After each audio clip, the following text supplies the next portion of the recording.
Now, just for testing purposes and just to show you how this works, I'm actually going to plug it in, leave it dangling, and put the key in and out. I'm going to show you what happens here. So let's go ahead.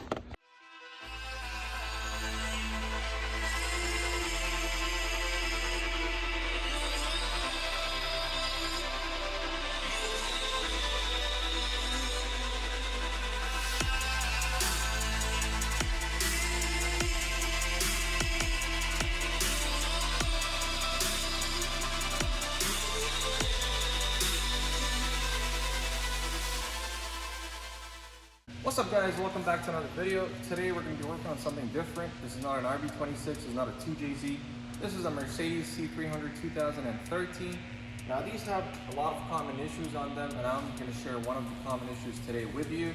Now this car was at a mechanic shop for 2 weeks. They couldn't figure out the problem and they were going to send it to the dealership. The customer called and they were like, hey, can you look into it first before we send it out? And we're like, by all means, send it over, let's have a look at it. Worst case, just take it to the dealership. The second I got in the car, I knew where the problem is right away, and I'm going to show you how you could do that as well. Now, you need to have a basic understanding of how keys work first, and specifically the European vehicles, Mercedes, BM, Audi. Now, this key here is responding with the vehicle. As you can see, it's flashing, it's locking, it's unlocking. The newer Mercedes, you can put the key in, turn it, and still have no power to the cluster. Some of the older Mercedes, you can't even turn the ignition. You can just put it in and it's locked. They're all similar issue. I'm going to show you today what it is. Usually with these keys, first you need to make sure your chip is good in the key, meaning the key is actually reading, whether it's IR or your transponder. You need to make sure that's good, because just because the remote is working does not mean the key is good. You could have the remote working and the chip portion damaged. The remote is only for the convenience of locking and unlocking your doors. This does not mean that the key is good. You still have to test your key, put in a programmer, make sure it's reading the data. In my case, I have all these tools. I'm going to show you quick how to do that. In our case, the key is good. So what's the problem? You need to understand, when you put the key in, the EIS, which is the electronic ignition switch, that talks with other modules before it turns on the car for you. Now, one of the modules is called electronic steering lock, ESL. They're very common for them to fail in those Mercedes. I'm going to show you today how to take it out, repair it, bypass it, and just fix it with no headache. In some cases, you could get away with giving it a couple of taps just to start it 1 time, 2 times to drive it around wherever you have to. That way you can save a tow and at least you know the problem. Now, I'm going to take you inside the vehicle and I'm going to show you what happens when you put the key in. So here we are. You can see the mileage, dates. Some Mercedes won't even show you that. The second I put it in, nothing is happening. I turn it to the on position, it's completely dead. Now you might say check the battery, check the fuses. That's a good measure to do, but we know we have battery because we have light here, we have light on the cluster, we're locking, we're unlocking, everything's responding. So the battery is good. You might want to check fuses, but in my case, I've done hundreds of these cars. I know right away where the problem is. I'm going to show you how. Usually with those Mercedes, you Benz owners know that every time you put the key in, you hear zzz sound from under the column. We're not hearing that. If I take it out again and put it in, I'm gonna put you guys close to the column.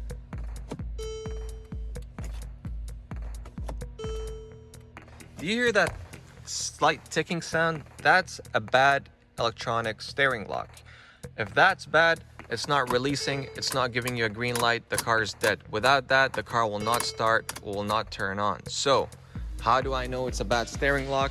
Because that's trying to move, but it's failed. The motor on these are common for them to burn out, and that's the problem you're gonna have. It's not gonna release the steering lock, and it's not gonna turn on the ignition. In these cases, you could have either a steering lock that's in the lock position or the unlock position. The way you find out is, in our case, it's locked position because the wheel is locked. So that steering lock failed in the lock position. If this was in the unlock position, you would still be able to turn the wheel, but that's still not releasing. So it could fail either in the lock position or unlock position. It would be much easier if it was in the unlock position, because I'll show you the process and I'll explain later. But because it's in the lock position, it's gonna be a little bit harder to replace and remove the steering lock, but it's still doable. And that's how you know if your Mercedes has a bad ESL. Now, I'm gonna show you how to read a key as well. We have our laptop here, we have a programmer. I'm gonna put the key in here, I'm gonna do scan, and as you can see, it's reading all the data in the key. So the key is good. We know 100% it's not the key. If the key was bad, you would have a similar problem, but in our case, like I said, I know these cars by now, and I can tell you right away what the problem is. So we know the key is good, 100% is the electronic steering lock, and I'm gonna show you guys how to remove that and fix it. Now, if it was in the unlock position, it would have been a much faster process. You could just dangle the steering column and then reach with your hand behind and do it. Personally, I've reached to that level where if it's in the unlock position, I can replace the steering lock without even taking it out completely. I just drop it a little bit, fit my hands from behind, and just do the replacement. Now, in this case, because it's in the lock position, I have to drop the whole column and drill out the steering lock and replace it with the bypass. I'm going to show you the bypass later and how to program it. You personally would not be able to do it. You're gonna have to send it out to a shop, or you can send it out to us and we could do that for you. Same thing applies with keys. If you lost your keys, you need the spare key, you can send out some modules and we can do key replacements for you or bypass modules. Now, the steering lock is pretty much under here. You're gonna have to remove 3 Torx screws that's holding the cover. Then there's a Phillips screw that's holding the hood latch. Once that's out, you could just slide it here, and then the whole cover comes down. Remove the plug that's going into the footwell lights, and this whole thing is out. So if we look under here, that's the column, right? And the steering lock is pretty much behind it. So the only way you can get to it is you have to put your hands from the right side, and it's all the way at the back. So the way this is removed, first we're gonna have to remove the steering wheel. We're gonna have to remove the SRS clock spring. We're gonna have to remove the 1 Torque that's holding the steering shaft to the U-joint.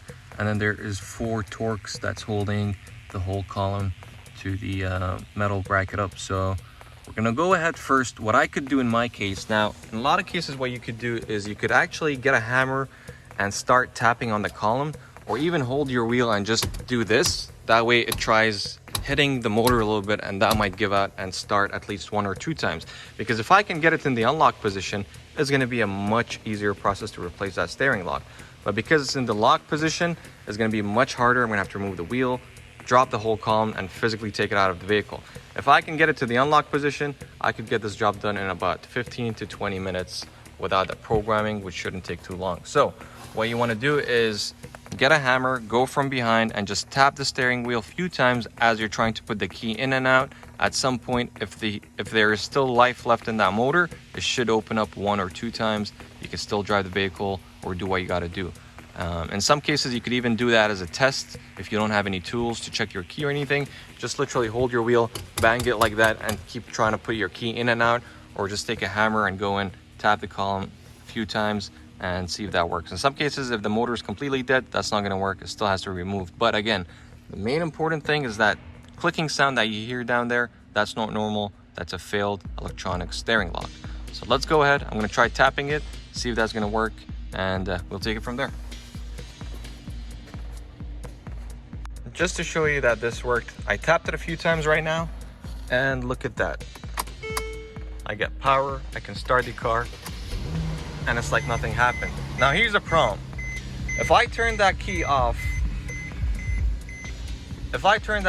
and pull it out, it's gonna go back in the lock position. Right now the wheel got unlocked, so that's good because it's gonna save me a lot of labor.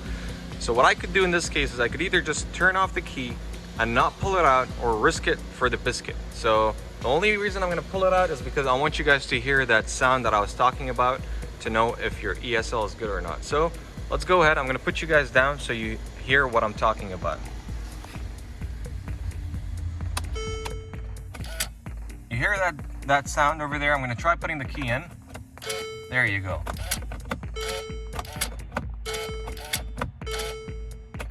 So seems like the few taps got it to move, and now it's back to life, but that's gonna fail again. You wanna replace it as soon as possible.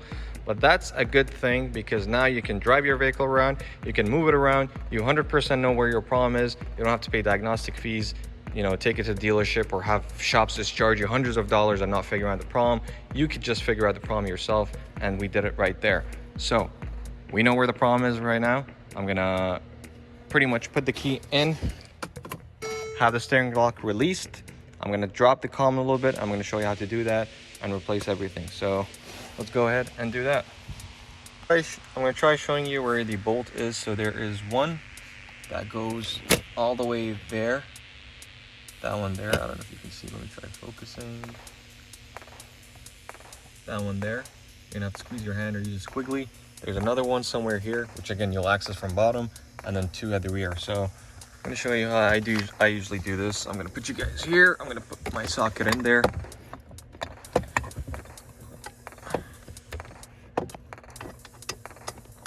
And there I am on it. So now all I gotta do is break it loose. Sorry for the angle, but once it's loose, you can just use your hand, loosen it. Don't take it out all the way, you don't have to. Just go out pretty much half of whatever the length of the bolt is. It'll make it much easier, so.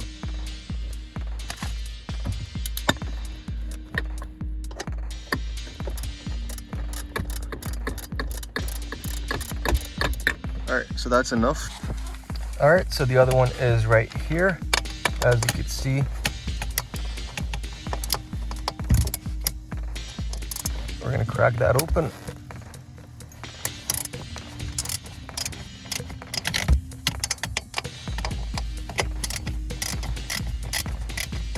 Again, you don't want to go out completely. Just go halfway out, because all we need is the rear side of the column to drop. That's all we're getting at. Once that's loose, we're gonna go to the rear and open up the ones in the rear.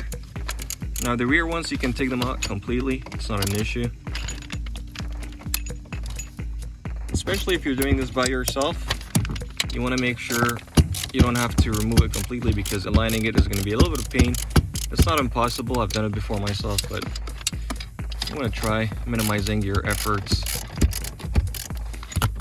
and being smart about it. All right, so once that's out, the whole point is we're going to push up from the wheel so the rear comes down.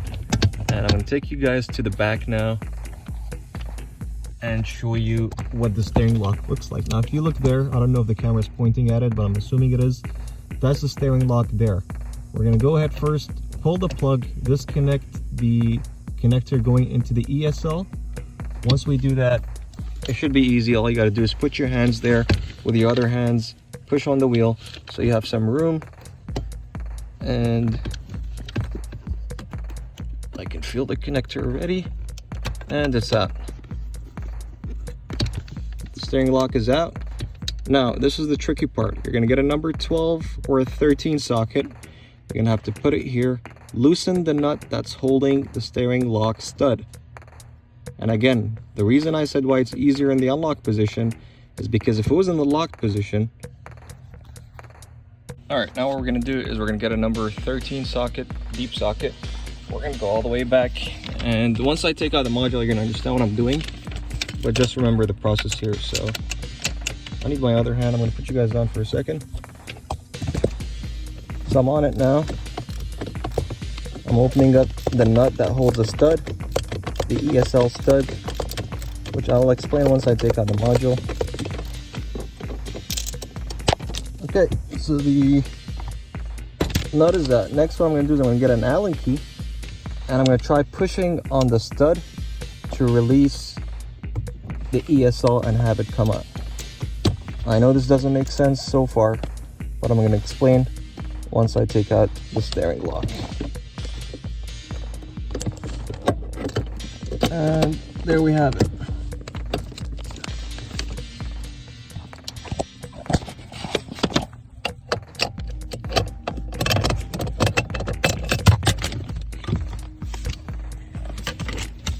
That is your ESL. That was failing, and I'm going to explain exactly what I was doing. Let me explain how this was sitting in the column so you have a better understanding. This was sitting exactly that way up in the column, and this was the nut that we opened up, the 13 millimeter. Now here's a problem. This sits in a cage, which I'm going to show you right now. If you look in there, there's that hole with a bracket looking thing, like a cage. That's where this stud slides in. So first, I was saying it would be harder because if it was in the lock position, this stud would be completely locked. You can't press it down. You can't depress the stud.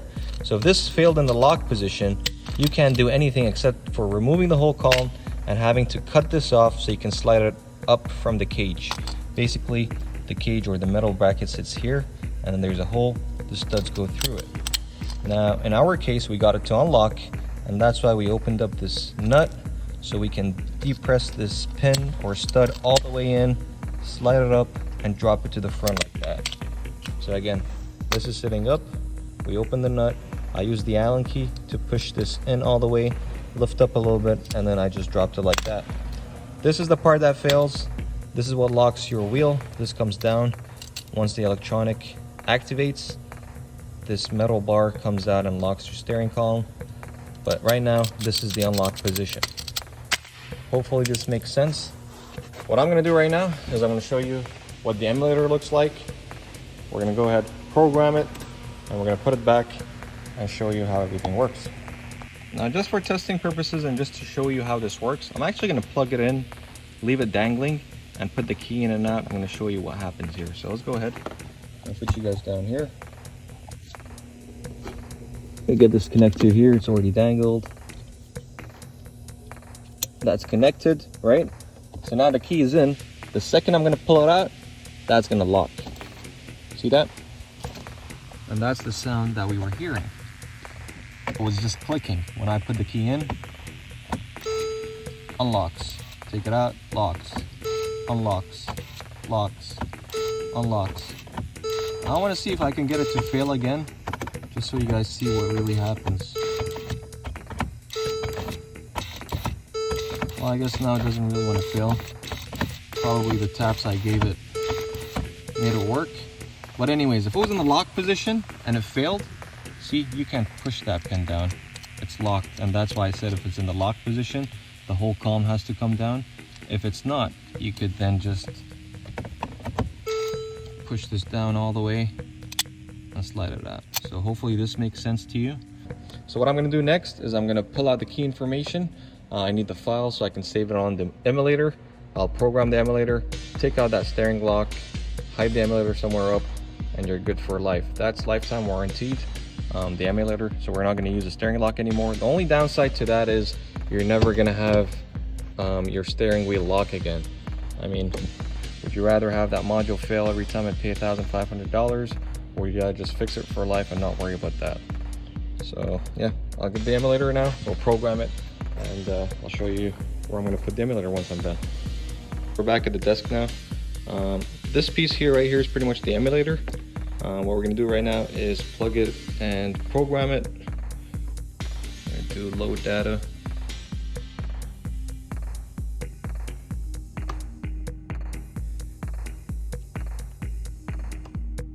And there we have it. We're all done. I have my key, I have my emulator. Let's go plug the emulator in, disconnect the actual steering lock from the vehicle, and see if we are good to go. So we're gonna come here, disconnect that. We're not gonna use it anymore. We're gonna connect our emulator. And plug that in. We're gonna have the key in, turn it. And there we go, we're done.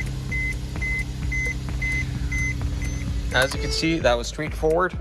So what I'm gonna do right now is I'm just gonna tie up this emulator somewhere, zip tie it somewhere so it doesn't dangle and make sounds, close up everything, and I'm pretty much good to go, and the job is complete. I hope this video helps you guys. Whoever is having ESL problems or key problems, you can contact me. So that's gonna be it for this, guys. I hope this video helps. Pretty much this is good for technicians. If you have to remove the ESL, I showed you how to do that. And for you that are non-technicians or non-mechanics, this is a good way for you to find out if that's your problem. Like I did, just tap it or hear out for that clicking sound that's under. If you're not hearing that zzz sound, then you know, good chance that emulator or the steering lock is bad. And I just showed you how everything was simple. If you guys need any of the services that I did here, we do offer them. You can contact me, and we can offer you programming services, emulators, diagnostics, and pretty much anything to do with the key system, immobilizers, bypasses. We could do that on the bench, so you could send us the modules and we could do diagnostics and send it back to you repaired or non-repaired, only if you're trying to do diagnostic. So I hope this video helps. Don't forget, thumbs up, subscribe, and if you have any questions, leave in the comment section below. And if you're looking for a service like this and you need my help, contact me and I'm more than happy to service. Until then, I'll see you guys next time.